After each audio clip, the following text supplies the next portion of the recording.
full breakdown of angels, demons, and divine beings. Heaven isn't just clouds and halos, it's a divine kingdom, rich with order, purpose, and glorious beings described in Scripture. In today's video, we take a deep dive into the spiritual hierarchy revealed in the Bible. From fiery seraphim to fallen watchers, from the throne room of God to the rebellion of Satan. This is the heavenly hierarchy fully explained. Number 1. God. The supreme authority, at the top of everything, is God. Not just a higher power, but YHWH, the self-existent one.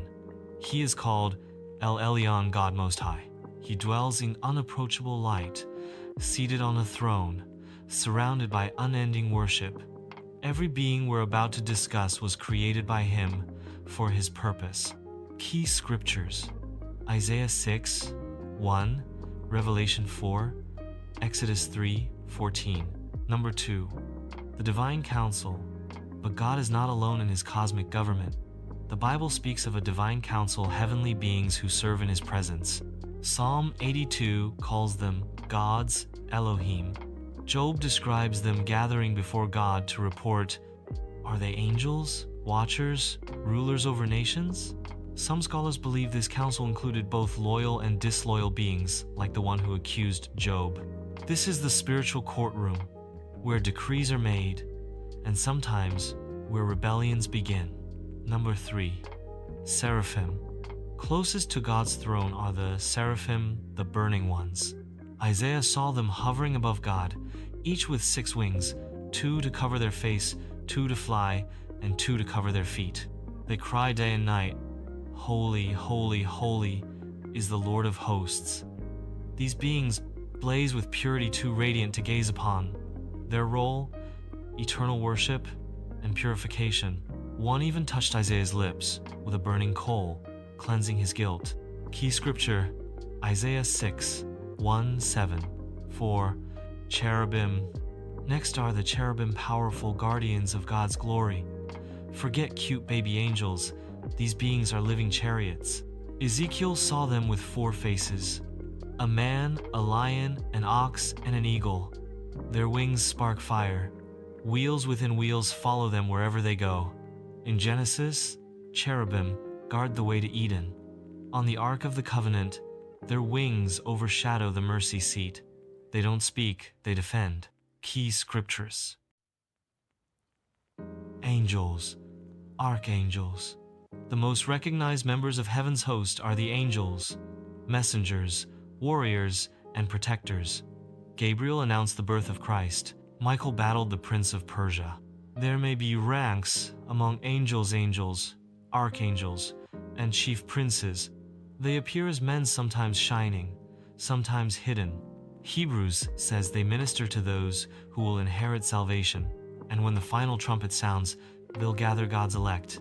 Key scriptures: Daniel 10, Luke 1, Revelation 12, Hebrews 1, 14:6. 6.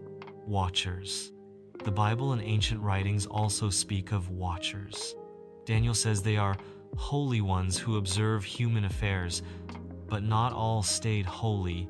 Books like 1 Enoch describe some watchers descending to earth, rebelling and corrupting humanity.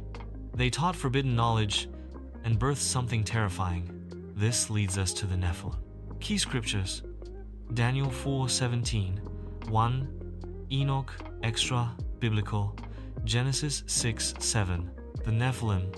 In Genesis 6, we meet the Nephilim, the giants, offspring of the sons of God and daughters of men. Some say they were literal hybrids, part divine, part human. They were called mighty men of old, men of renown. After the flood, Israel encountered giants like the Anakim. The Bible gives few details, but enough to stir deep questions. Key scriptures: Genesis 6, 1, 4, Numbers 13, 33, Deuteronomy 3, 11:8. Number 8. Demons. Then come the demons, evil spirits that torment, deceive, and possess. Are they fallen angels, or the disembodied spirits of the Nephilim? Jesus encountered them often.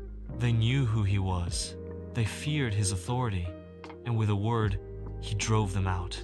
Demons operate in darkness, but they tremble at the name of Christ. Key scriptures: Luke 8:26-39, Mark 1:23-27-9.